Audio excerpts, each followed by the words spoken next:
जो है direct description box में दे दी गई है, या आप डायरेक्ट गूगल में टाइप करें जॉब वाले सेक्शन में बीपीएससी टीआरई 3.0 वैकेंसी 2024 का नोटिफिकेशन आपको मिलेगा, जिस पर क्लिक कर आप पूरी जानकारी ऑनलाइन आवेदन कब से कब तक चलेगी। जैसे आवेदन 20 फरवरी से स्टार्ट हुए हैं, 23 फरवरी तक आपकी चलने वाली है।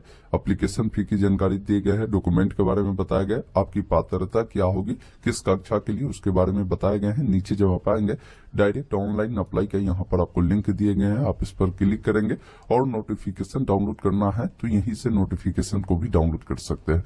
तो आइए जानते हैं इसके लिए आप अप्लाई कैसे करेंगे। तो direct link to apply online वाले विकल्प पर आपको क्लिक करना है। यहाँ पर एक ऑप्शन मिलेगा अप्लाई रजिस्ट्रेशन का, जिस पर आपको क्लिक करना है, आपको नीचे रिडायरेक्ट करेगा।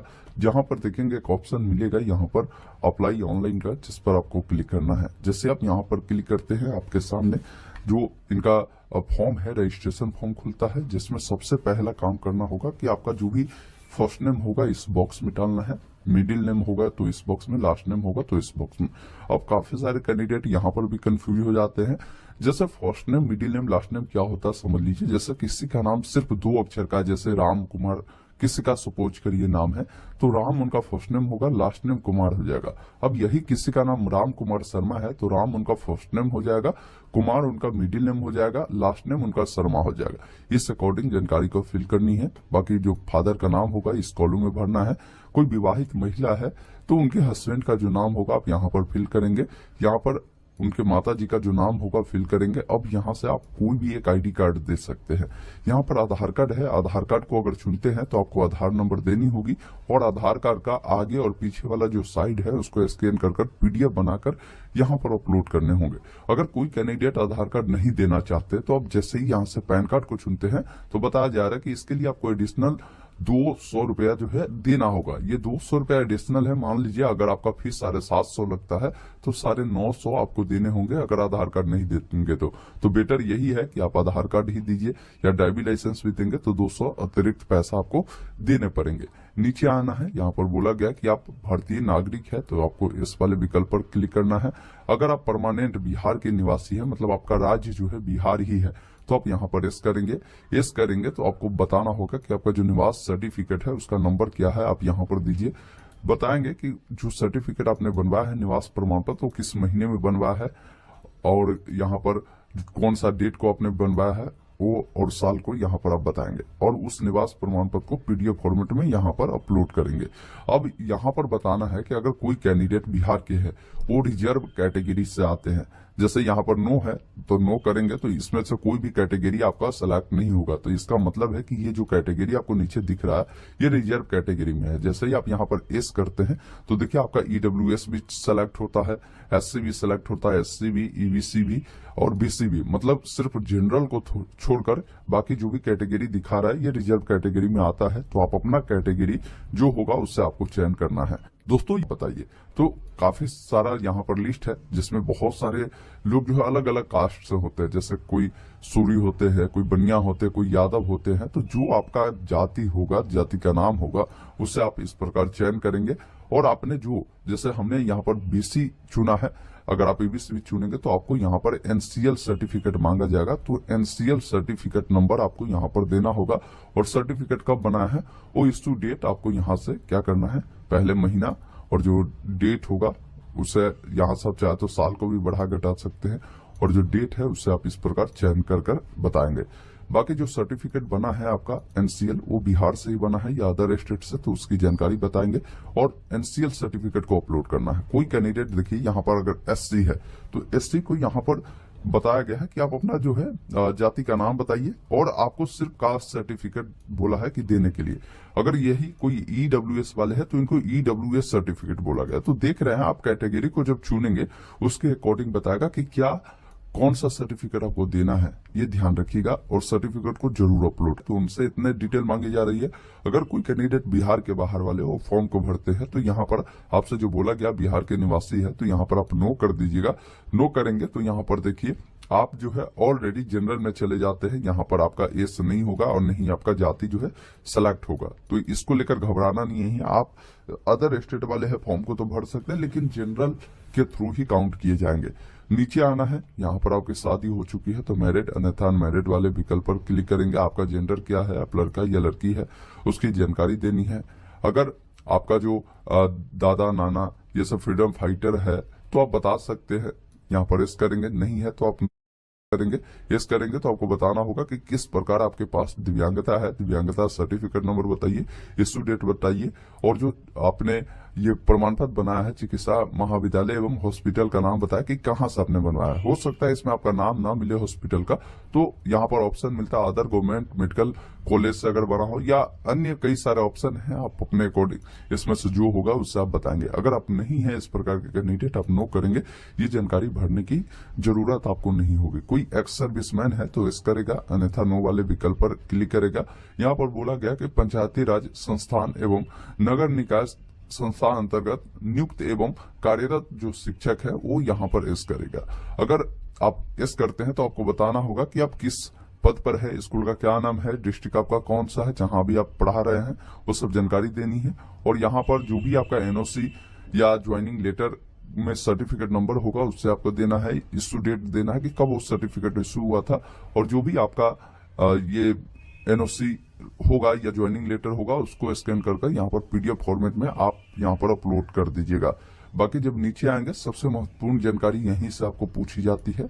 अब देखिए कई सारी इसमें योग्यता, कोई एक आपको पूर्ति करना। जैसे देखिए अगर आप बीएड किए हुए हैं या बीएड एमएड किए हुए हैं, बीएलएड किए हैं, बीएड किए हुए हैं, बीएससीएड किए हुए हैं, बीपीएड किए हैं, डीएलएड किए हैं, संगीत विषय में 9 और 10 वर्ग के लिए या 11-12 दोनों के लिए चयन के लिए अगर आपने किसी संबंधित विषय में अगर आपने किया है तो वो भी भर सकते हैं। या कंप्यूटर SC/ST कल्याण विभाग वर्ग 6 से 10th एवं शिक्षा विभाग वर्ग 11 से 12th के लिए अगर आपने किया है तो आप इसे चुन सकते हैं। जैसे मान लीजिए हमने इस ऑप्शन को चुना, कोई कैंडिडेट अगर डीएलएड किया है, इस जैसे ही आप यहाँ पर चुनते हैं तो फिर आगे आपको और भी जानकारी भरनी होगी। अगर मान लीजिए आप इसमें से नहीं कुछ किए हैं, आपको नीचे देखना है कि इसमें से अगर आपने कुछ तो नहीं किया, जैसे केवल कंप्यूटर विषय के जो अध्यापक बनेंगे उनके लिए ये प्रशैक्षणिक योग्यता बताए गए हैं कि वो बीएड धारी नहीं होना चाहिए 11-12 के लिए जो बताया गया। उसके अलावा केवल संगीत विषय के लिए जो अभ्यर्थी आवेदन करेंगे उसके पास जो है बीएड नहीं होगा, फिर भी वो इसके लिए अप्लाई करेगा संगीत विषय के लिए। वही देखिए यहाँ पर बताया गया केवल संगीत ललित कला नृत्य के लिए 9th 10th के लिए, तो आपको यहाँ पर ऑप्शन दिए गए। तो आपको अलग अलग ऑप्शन है, आप अपने अकॉर्डिंग देखें कि इनमें से कौन सा कोर्स आपने किया है। तो मोस्टली केस में कैंडिडेट यहाँ पर बीएड किए होते हैं, डीएलएड किए होते हैं, तो हम इस ऑप्शन को चुनकर आगे बढ़ते हैं। बाकी आपका जो होगा आप उससे चयन करेंगे। उसके बाद यहाँ पर देखिए आपसे पूछा गया कि आपके द्वारा उत्तीर्ण पात्रता या दक्षता परीक्षा वर्ष 2012 से पूर्व नियुक्त एवं कार्यरत शिक्षक। अब यहाँ पर पात्रता और दक्षता में अंतर समझिए। देखिए पात्रता परीक्षा जब यहाँ पर आप चुनेंगे तो इसमें इन्होंने बता दिया है कि पात्रता में जो सीटेट पेपर 1 होता है, बीटेट पेपर 1 होता है, सीटेट पेपर 2 होता है, बीटेट पेपर 2 होता है, बिहार स्टेट पेपर 1 होता है, बिहार स्टेट पेपर 2 होता है। तो इस प्रकार का अगर आपने कोर्स किया है तो आपको क्या करना है, यहाँ पर पात्रता परीक्षा को चुनना है। अगर कोई दक्षता परीक्षा किया है तो दक्षता परीक्षा का मतलब है कि जो नियोजित शिक्षक है जो ऑलरेडी कार्यरत है, तो उन लोगों को पहले क्या था दक्षता परीक्षा हुआ करता था। तो जो दक्षता परीक्षा आप जिस कक्षा के लिए उत्तीर्ण किए होंगे उसकी जानकारी देनी है, उससे संबंधित विवरण देना है। तो आप अपने अकॉर्डिंग यहाँ से जानकारी को चयन करेंगे। जैसे हमने पात्रता परीक्षा को चुना तो आपको बताना है इनमें से किस पात्रता दक्षता एवं पात्रता परीक्षा की योग्यता धारण करते हैं। जैसे अगर हो सकता है आप सीटेट पेपर 1 पास किया हो, बीटेट पेपर 1 किया हो, जो 1 से 5 के लिए आप अध्यापक बन सकते हैं। वही कोई कैंडिडेट सीटेट पेपर 2 या बीटेट पेपर 2 को चुनता है तो आप 6 to 8 के अध्यापक बनेंगे। तो इसके लिए जो आपकी योग्यता होगी, आपका कम से कम जो होगा 12वीं के बाद आपने डीएलएड किया हो, उसके बाद आपने जो है ग्रेजुएशन किया हो, तो आप इसके लिए अप्लाई कर सकते हैं। या ऐसा भी होगा कि आप 12वीं के बाद ग्रेजुएशन किया हो तब आपने डीएलएड किया हो, तो आप इसके साथ अप्लाई आप कर सकते हैं। बाकी देखिए यहाँ पर अगर आप एक से अधिक पात्रता को पूर्ति करते हैं तो एक से अधिक को भी अप्लाई कर सकते हैं, जैसे हम यहाँ पर आपको बताने के लिए बता रहे हैं। इसी अनुसार कोई कैंडिडेट बिहार स्टेट पेपर 1 जो किया है जो 9th-10th के अध्यापक के लिए है, कोई कैंडिडेट अगर स्टेट पेपर 2 किया है जो कि ओनली फॉर कंप्यूटर टीचर के लिए है, या कोई कैंडिडेट जो है state paper 1 for SC/ST department का किया है, क्लास 6 to 8 के ऑल सब्जेक्ट के लिए है, तो आप इसके साथ जा सकते हैं। तो कई सारे ऑप्शन हैं, आप अपने अकॉर्डिंग जो आपकी योग्यता है, पात्रता है, जो भी आपकी दक्षता परीक्षा है, उससे आप यहाँ पर चयन करेंगे और उसके अकॉर्डिंग नीचे जानकारी आपसे पूछी जाएगी। जैसे हमने यहाँ पर चुना है, जैसे सीटेट पेपर 1, बीटेट पेपर 1 को चुना है, तो यहाँ पर पूछा गया है कि आपने जो सीटेट पेपर 1, बीटेट पेपर 1 जो आपने उत्तीर्ण किया है, उसका सर्टिफिकेट नंबर आपको यहाँ पर देना है। अब जो इश्यू डेट है, आपको जो सर्टिफिकेट है उस पर आपको मिल जाएगा, उसे देना है, उससे स्कैन कर यहाँ पर आपको अपलोड करना है, नीचे आना है। अब यहाँ पर आपसे पूछा गया है कि आप इनमें से किस विद्यालय अध्यापक की अनिवार्य अर्हता रखते हैं, उसके बारे में बताएंगे। जैसे हो सकता है बहुत सारे कैंडिडेट है जो शिक्षा विभाग में बहाली है, उसके लिए भी वो जो है अर्हता रखते हैं, और कल्याण विभाग में जो बहाली है अनुसूचित जाति जनजाति में, उसमें भी वो अर्हता रखते हैं। तो आप दोनों के लिए अप्लाई इस प्रकार कर सकते हैं। अगर आपको एक के लिए करना तो एक को भी चयन कर सकते हैं। इसमें बेनिफिट ये होता है कि अगर आप दोनों के लिए अप्लाई करते हैं तो दोनों में बहाली होगी, तो आप दोनों के लिए अप्लाई कर सकते हैं। अगर मान लीजिए आप किसी एक के लिए अप्लाई किए और इसमें भी बहाली है, इसकी भी पात्रता को आप फुलफिल करते, तो फिर अप्लाई इसके लिए नहीं कर सकते। तो इसलिए आप दोनों को टिक कर सकते हैं। आपकी इच्छा होगी कि हम एक ही का अप्लाई करें, एक को नहीं करें, तो आप एक को छोड़ भी सकते हैं। आप अपने अकॉर्डिंग देख लीजिएगा कि किसके लिए आपको अप्लाई करना है। इसमें यही है, शिक्षा विभाग में बहाली अधिक होती है, कल्याण विभाग में बहाली की संख्या थोड़ा सा कम होता है। फिर आपको फी भी बढ़ जाएगा, अलग अलग फी दोनों का देना होगा, ये भी ध्यान रखिएगा। तो फी आपका 1500 से करीब अधिक बढ़ जाएगा। फिर यहाँ पर आपको बताना है कि जो लैंग्वेज क्वालिफाइंग जो है वो बतानी है। जैसे देखिए बहुत सारे कैंडिडेट क्या है कि उर्दू से क्वालिफाई किए होंगे, बहुत सारे बंगला से, बहुत सारे हिंदी से, तो आप यहाँ पर बताएंगे, ये मैंडेटरी है, ये आपको देना होगा क्वालिफाइंग पेपर। अब यहाँ पर आपको डेट ऑफ बर्थ बतानी है, तो जो आपका डेट होगा और जो भी आपका मंथ होगा, जो ईयर होगा, उससे बताना है। अब जैसे ही आप यहाँ पर डेट ऑफ बर्थ को चेंज करेंगे तो यहाँ पर आपको एक नया ऑप्शन मिल जाएगा, पोस्ट अप्लाइड फॉर। अब देखिए यहाँ पर बहुत सारे कैंडिडेट का कई सारे यहाँ पर पोस्ट अप्लाइड फॉर में ऑप्शन मिल रहा होगा। 1 to 5 का भी मिल रहा होगा, 6 to 8 का भी मिल रहा होगा, 9th 10th का भी मिल रहा होगा। तो आपने जो भी प्रशैक्षणिक योग्यता, जो भी पात्रता आपने ऊपर में जानकारी दिया है यहाँ पर, तो इसी अकॉर्डिंग वो ऑप्शन खुलता है। आपके पास जिस प्रकार होगा उसी प्रकार आप जो है अप्लाई कर सकते हो उन पोस्ट के लिए। तो ये ध्यान रखिएगा। वही कोई कैंडिडेट यहाँ पर सीटेट पेपर 2 चुनता है तो 6 to 8 का भी उसका ऑप्शन आ जाएगा। स्टेट पेपर 1 चुनता है तो 9th 10th का भी आ जाएगा। वही कोई यहाँ पर स्टेट पेपर 2 चुनता है तो उसका 11th 12th का भी आ जाएगा। तो इस अकॉर्डिंग आपको कई सारे ऑप्शन खुल जाएंगे। तो आप जिसके लिए भी एलिजिबल होंगे, जिसके लिए आपको अप्लाई करना है, मल्टीपल अगर आपको पोस्ट देखने को मिलता है तो मल्टीपल ऑप्शन को आप चयन करेंगे। जैसे ही आप इसका चयन करेंगे तो इसमें इन्होंने बताया है कि 1 to 5 के टीचर बनने के लिए आपके पास योग्यता क्या होनी चाहिए। आप एक बार अपने स्तर से जरूर पढ़े, इस योग्यता को अगर फुलफिल करते हैं तभी आप 1 to 5 को बन सकते हैं। अगर मान लीजिए यहाँ पर 6 to 8 का मिलता है, 9th 10th का मिलता है, तो उससे भी जब चयन करेंगे तो इसी अकॉर्डिंग आपके सामने पूरा उसका पात्रता मिल जाएगा। एक बार आप पढ़ लीजिएगा। अगर आप उसके लिए भी अप्लाई करना चाहते हैं, कुछ करिएगा नहीं, बस जैसे इस पर टिक कर दिए उस पर भी आप टिक कर देंगे।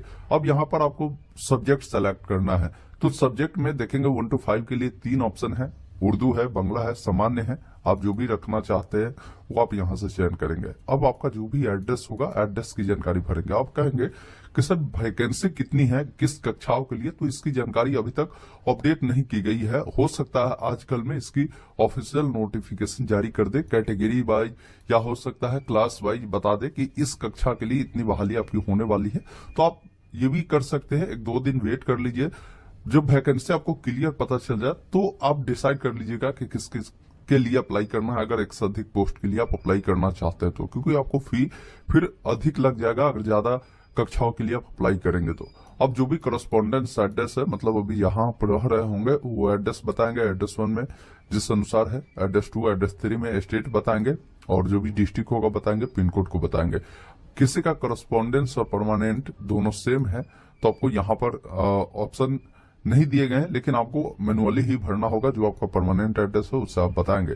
नीचे आना है, इसके लिए बताया गया है कि जो भी एसेंशियल क्वालिफिकेशन दिए गए हैं नोटिफिकेशन में, उससे आप अच्छे से रीड किए हैं तो आप यहाँ पर इस वाले विकल्प पर क्लिक करें। नीचे आना है, आपको अपना ईमेल आईडी, उसी ईमेल आईडी को दोबारा डालना है, वेरीफाई वाले विकल्प पर क्लिक करना है, मोबाइल नंबर को डालना है, मोबाइल नंबर पर ओटीपी आना है, ओटीपी आएगा, ओटीपी को डालने के बाद कैप्चा कोड को आपको फिल करना है।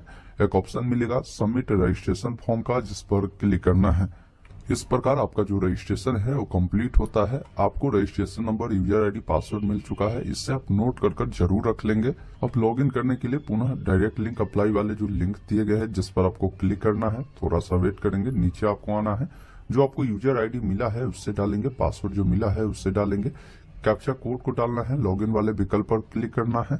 लॉगिन करते ही आपके सामने इस प्रकार का डैशबोर्ड आएगा जिसमें आपने जो रजिस्ट्रेशन करते वक्त डिटेल डाला है वो आप अच्छे से मिलान कर सकते हैं। देखिए, इन्होंने बताया है कि अगर इसमें कोई गलती है तो आप क्या कर सकते हैं, इसके अंतिम तिथि 23 फरवरी 2024 से पहले रजिस्ट्रेशन को कैंसिल कर सकते हैं और आप नए सिरे से रजिस्ट्रेशन कर सकते हैं।